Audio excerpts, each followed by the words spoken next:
my name is Derek Hulse, and I've been a performer and a director here at the Spring Lake Theater for almost 30 years now.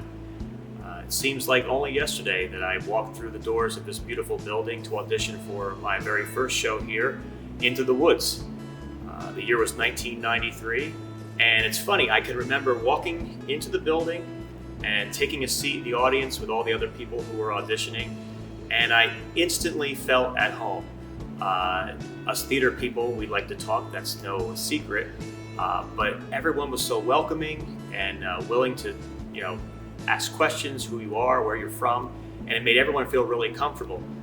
Next thing I knew, my name was called, and I walked up onto this very stage, and I turned around and sang my song and got the part. Next thing I knew, I was Rapunzel's prince in Into the Woods. What's interesting is I don't recall the audition per se, but I do recall turning around and looking out at this beautiful auditorium, and that mental image has always stuck with me, and it's something that's always been in my mind's eye, just how beautiful this place is and what a important impact that moment had on my life in the next almost 30 years to come. And I never lost sight of that. And what's really interesting is Pat Barry, our producer here, she herself has never lost sight of what this building and its mission is. And that is to provide quality entertainment to the shore area while educating its youth, but paying homage to its legacy and the people that have come before us. And when you take a walk around this building, both inside and out, you can see what a tremendous job everyone has done to preserve this nearly 100-year-old gem. I've been very fortunate over these almost 3 decades to play a myriad of different roles and direct many different shows here at the theater. It's really difficult to narrow down favorites, but if pressed, which I will right now, I'll maybe just talk about a few. The one that stands out the most for me, I would imagine, would be the Will Rogers Follies. It was the summer of 1995. I had just gotten back from doing a national tour, and the late, great Alan Foster wanted me to play Will Rogers, which I was thrilled to do. And Pat Barry dressed me in the best cowboy attire that money could buy, and Alan surrounded me with beautiful chorus girls. What more could a guy want? And it was really a fantastic experience, and one of the highlights of my career. Even though I was still very young, it still stands out as one of my most memorable experiences. Look around, the world's a lovely sight, and lovely sky and sea, well, it used to be. Look around, the world is shining bright.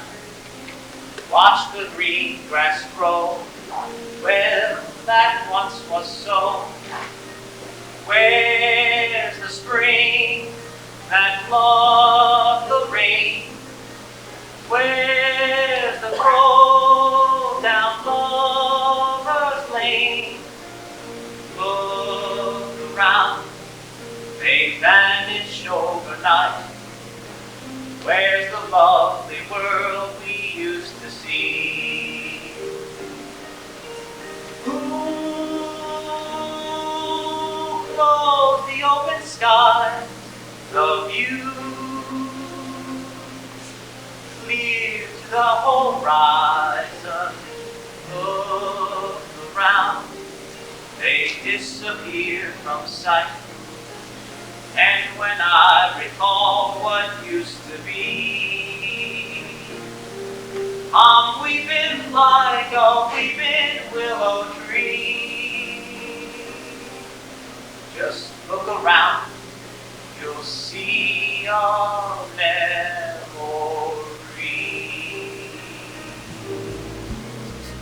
And there was lots of roles after that. Favorites being maybe Billy in Anything Goes, Sid in The Pajama Game, and of course, many years of playing Bob Cratchit in Scrooge. Oh, my sweetheart Ethel, oh, my dearest wife, we can have a pleasant life.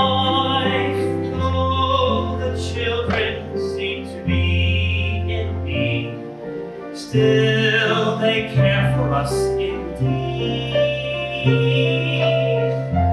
If we keep our family close and not deny any love we can supply,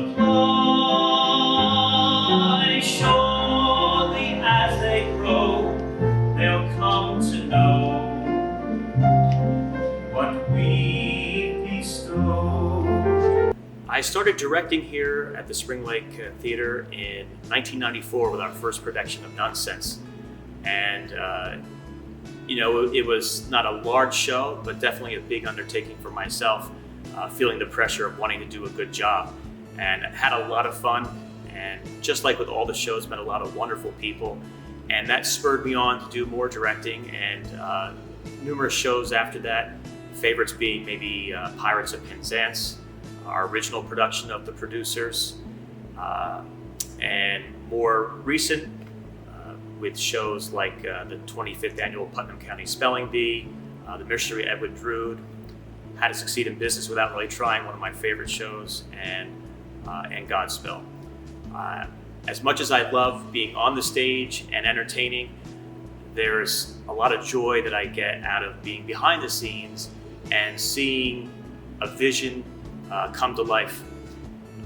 When you've been someplace for a number of years and you see people grow up around you and you then see them on stage and you're directing them, it does bring a lot of joy to see their growth and seeing them work hard for you and for Pat Barry and for all the other members of the production team. And most importantly, wanting to do a fantastic job for this building, because it brings a lot of joy to people. People come to the theater to escape. And I think more than ever now, people need to escape, whether it be from their own homes because they're being sequestered, or things that are going on in their own lives. And that's why it's very important that theater comes back. It's fairly remarkable that a building that is just shy of its 100th birthday has remained what it was always intended to be, a community house, a place where people can gather, whether it be a club, whether it be in the art gallery, whether it be doing theater, to come and be with others who are like-minded, to work on a project together as a team. And that's something really special. And I love the fact that the building and its people who work here are very much about education. And when you have children who come to this building and rely on the adults here to guide them and lead them, it's really a wonderful thing. It's a safe place. It's a place where people can come and feel wanted and accepted. I'm very thankful that both of my sons have taken advantage of the workshop program and as a result have been in productions, mainly Scrooge. And it's nice to hear them say, "Dad, I don't know Christmas without Scrooge." And come to think of it, I've been doing it so long, I can't imagine Christmas now without Scrooge. And I think for our patrons, the holiday season, it is such a big part of what their holiday season is about, coming and seeing Scrooge. Having my wife in the show with me and having the boys in the show with me is the most important thing. When Colleen, my wife, and I moved back from Philadelphia and came back to the theater here in the fall of 1998 with a production of Company that we were both in, we had never acted opposite each other before. So we were both cast in Carousel. I want to say it was about 2001. And that was really neat because it was before children and we got to be on stage together in that capacity. And then again in the Pajama Game, and then of course again as Bob and Ethel and Scrooge. And it was only appropriate that about 6 years ago when Pat asked me, she said, "Would you like to move up and play the role of Scrooge?" I couldn't turn her down. And even though it was a lot of big shoes to fill, a lot of people have come before me, I felt it was more or less my duty to give it a shot. And now having done it these past few seasons, I wouldn't want to not be doing it. even though I spent a lot of time at the chiropractor before and after the show with my bad knees and painful back from bending over. I lovingly refer to it as post-traumatic Scrooge disorder, but more than happy to do that.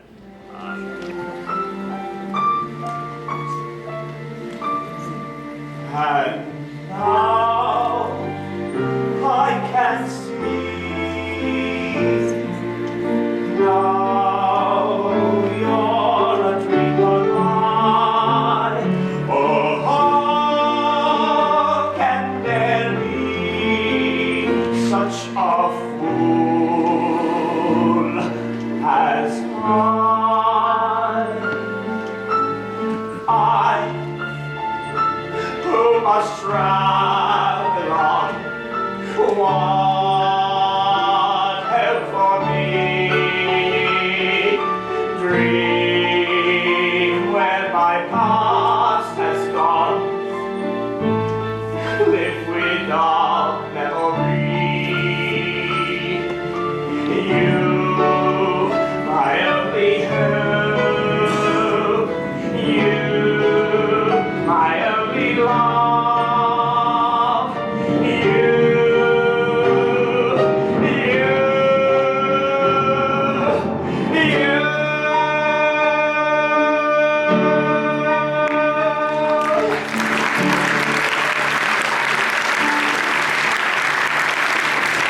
So it really is a home away from home. It's a place where I feel I have grown up. And that might be odd to say, seeing that I'm just about 48 years old, but I think we never stop growing and we never stop learning. And no one's perfect. I certainly am not. And I feel like I learn something each and every time I walk into this building, either about myself or about others or about the theater.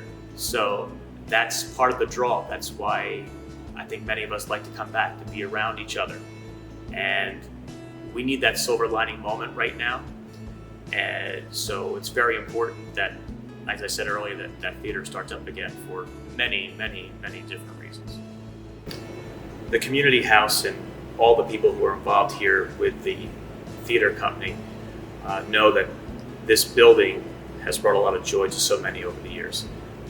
And whether it's been a concert for raising funds for someone in need, whether it was to bring hope to people post 9/11 with one of our performances, whether it was to host memorial services for loved ones that we've lost, this building has brought so much hope and joy through other events like our annual Starlight Gala. Or I can remember, dancing and singing on this stage for one of our few wonderful New Year's Eve gatherings. In fact, one of my most special memories is my wife had her baby shower here for our first son. So the word community holds a lot of weight here. And I think it's only a matter of time that we're all back together as a family community. And that brings me a great deal of hope. And to kind of bring this conversation full circle, Will Rogers once said, "Don't let the worries of yesterday cloud your tomorrows." So let's learn from our past. Let's move on from the past. There is a silver light, or in this case, a spotlight, ready to shine on all of us, and we're ready to move forward, and better days are ahead of us. God bless you all, and see you in the seats.